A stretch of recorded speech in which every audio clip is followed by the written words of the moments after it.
There's another area of the world where archaeologists haven't looked enough. And that area of the world is the Amazon rainforest. It's about 7 million square kilometers in size. And there have been tragic clearances of the Amazon, as we all know. Terrible mistake to cut down old-growth rainforests and replace it with soybean farms to feed cattle so that we can all eat hamburgers. What a stupid decision, especially since rainforest soils are not particularly fertile, and they are fertilized by the fall of vegetation onto them. Once you remove the trees, you're in a place, that soybean farm is only going to last 10 years, then it's going to be useless. So the destruction of the Amazon is a huge mistake that human beings are making. We've still got 5.5 million square kilometers left covered by rainforest. And extraordinary evidence is beginning to come out of those 5.5 million kilometers. Not just that genetic signal that connects peoples of the Amazon to peoples of Australasia, but real archaeology. This is in one of the areas already cleared. And this is the work of Marty Parson and Sanasau Noloma and Alkeo Ramsey, who've been investigating what they describe as the Amazonian geoglyphs. And here we have a square with an embankment around it. And here we have a square with its own embankment surrounding a circle with its own embankment. It actually looks a bit like the henges that we find in England. It's very like Avebury Henge, as a matter of fact, in many ways. And this is where it's happening. It's in the Brazilian state of Acre. And it's the location of the principal geoglyph sites that have been discovered by 2019. There's another one. They're very geometrical, these geoglyphs. The circle enclosing a square or an oval enclosing a square are repeated again and again. And here we have these sort of curious little scallops taken out of a square and another circle. And Taquino is a massive site, 37 acres it once extended over. But its two principal squares still remain. The largest measures 210 by 210 meters. It's got two further squares internested within it. And the smaller square, which has been extensively damaged, measures 130 by 130 meters. The larger square is 40 meters wide and opens onto a causeway 1.5 kilometers long. And all this was happening in the Amazon thousands of years ago. So, keep in mind this redrawing of this site, Fazenda Colorada. Just keep it in mind for a moment. I'll come to why it matters. Fazenda Piranha and Severino Calazans are both oriented to true astronomical north, as are the Giza pyramids. And Severino Calazans on the right has the same footprint as the Great Pyramid of Giza, measuring 230 meters along each side, and is equally precisely aligned to true astronomical north. Now I'm going to talk a bit about ayahuasca, which is one of the great discoveries of the peoples of the Amazon. This is Shipibo ayahuasca art. And as you can see, part of the art of ayahuasca is geometry. It's filled with geometry. Anybody who's had an experience in a deeply altered state of consciousness, whether with psilocybin, whether with LSD, whether with DMT, which is the active ingredient in ayahuasca, will almost certainly at some point or another see geometrical patterns. They're very common in the early stages of the journey. And what is depicted here is visions seen under the influence of ayahuasca. And on the right here, we have an amazing painting by the late, great Pablo Amaringo, a great visionary artist, worked with ayahuasca all his life and was gifted as an artist. And he shows us something of the enchanted realm that ayahuasca can bring us into. And it's seen as literally as a portal. Ayahuasca is seen as a portal that takes us to the other side. I want to be clear that ayahuasca is very serious business. I've had 75 or so sessions with ayahuasca. I'm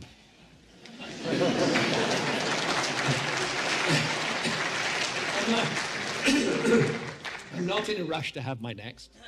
I want to dispel the myth at the moment that any hallucinogens are addictive, they are not. There are no addictive hallucinogens. Unfortunately, medical science is beginning to catch up with the fantastic potential, therapeutic potential of these ancient medicines. But ayahuasca is very serious business. It's going to make you confront truths about yourself that you might prefer not to know. You're going to go through a bit of a physical ordeal. You're going to vomit, you're going to have diarrhea. I mean, nobody's rushing to do that, you know. And actually just looking at the brew there just does make me feel a little bit sick. So you have to brace yourself for an ayahuasca experience. And another of Pablo's visions, we'll notice that there are creatures called therianthropes in this vision. Those are the body of an animal and the head of a human being, or it can be the other way around. It's from the Greek therion, which means wild beast, and anthropos, which means human. Again, these are very commonly reported, and I've seen them myself many times, in visions in altered states of consciousness. Entities are encountered, and often they take animal form or mixed animal and human form. And here the Tucano of the Amazon are particularly, their culture is particularly closely connected to ayahuasca. And here we see a Tucano shaman guiding his son through an ayahuasca experience, helping him navigate the infinite terrain of the other side. And in the other photographs, we see Tucano ayahuasca art, which again is reflecting the geometry seen in ayahuasca visions.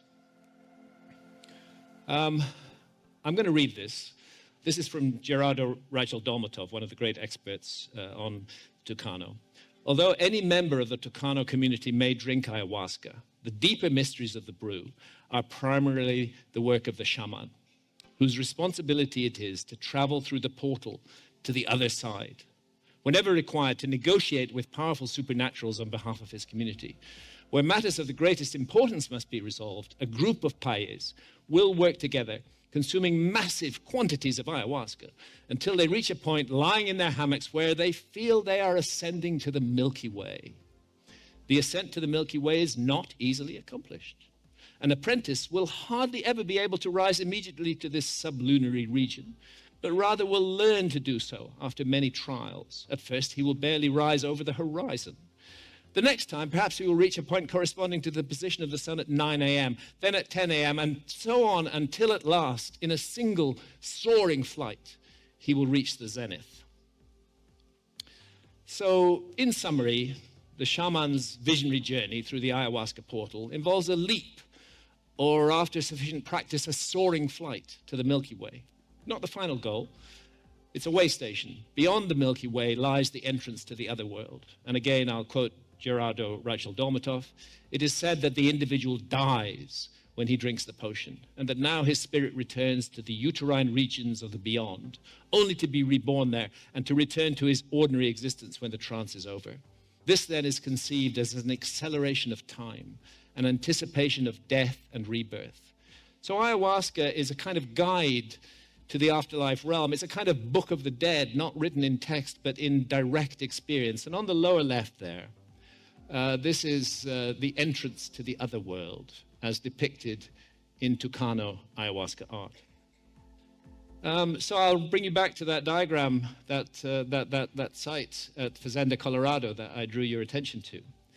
And I can't help noticing how similar this part of it is to the entrance to the other world, as depicted in Tucano art. There's much other research that supports this, that the Amazonian geoglyphs were connected to the same complex of death and afterlife beliefs that flourished in ancient Egypt and I'll come to this, and in the ancient Mississippi Valley in North America. So top left, this is a great Western ayahuasca artist, my friend Martina Hoffman.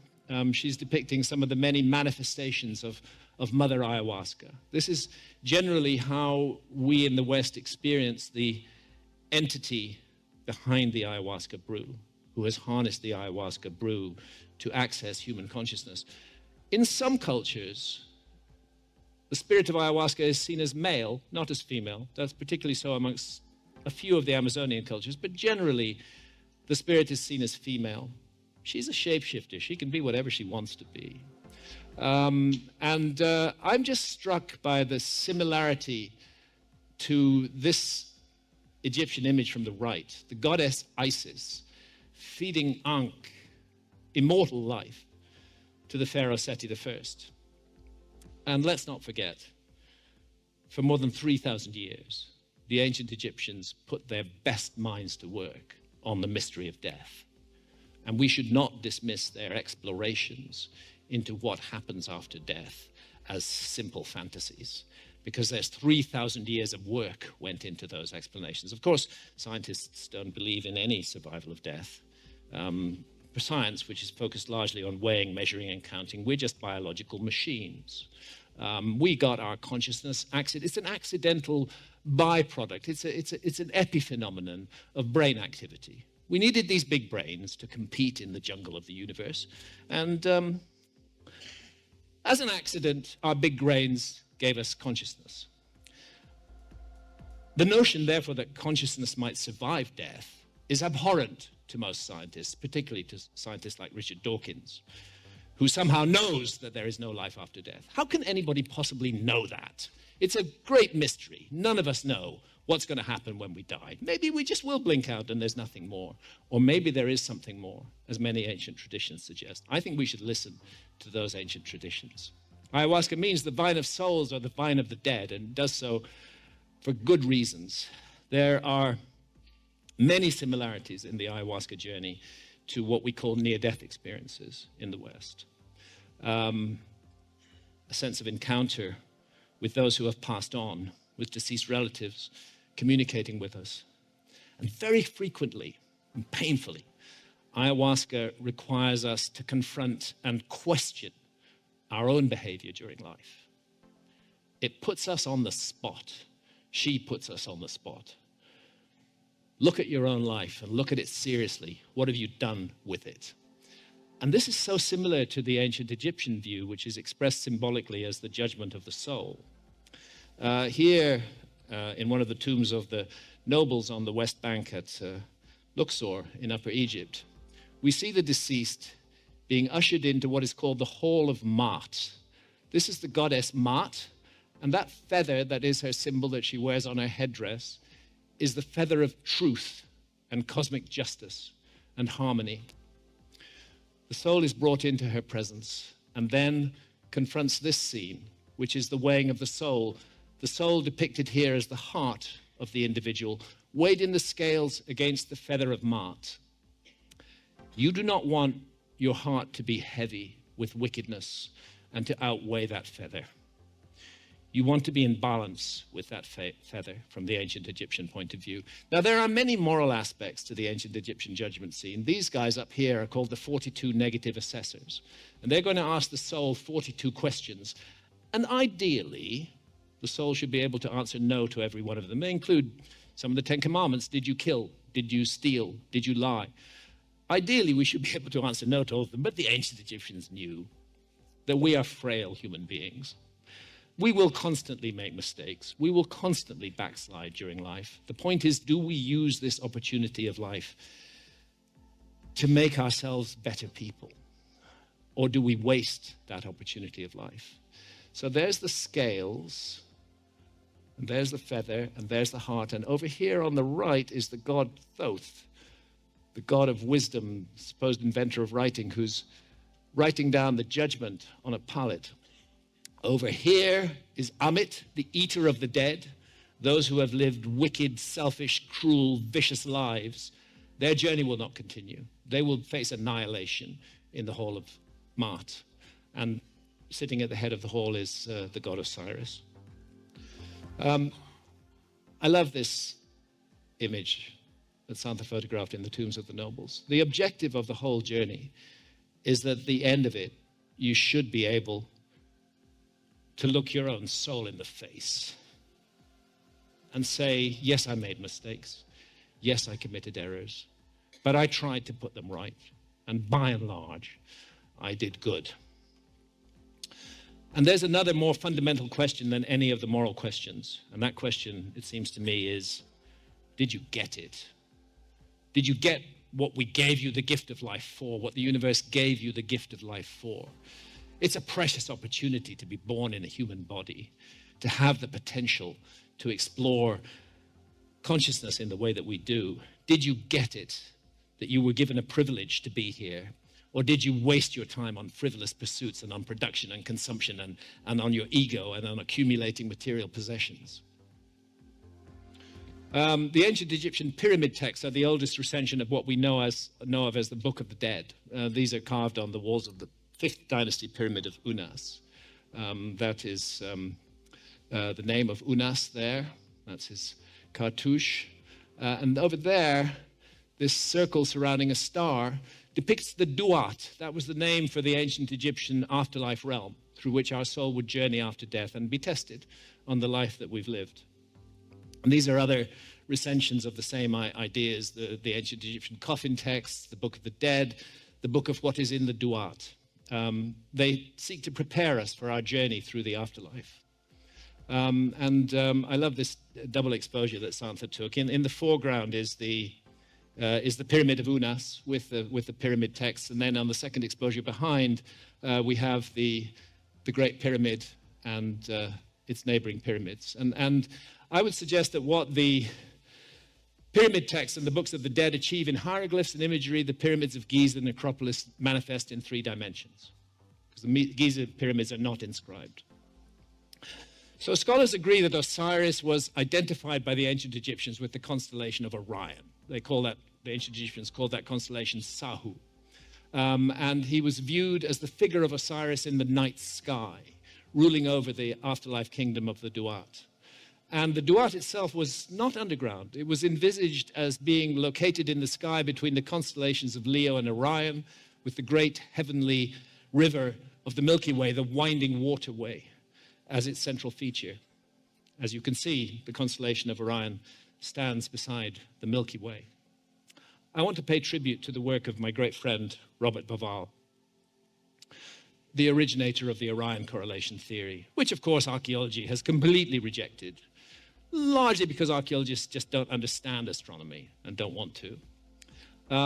This is not the sky above Egypt in 4,500 years ago. That's the other problem.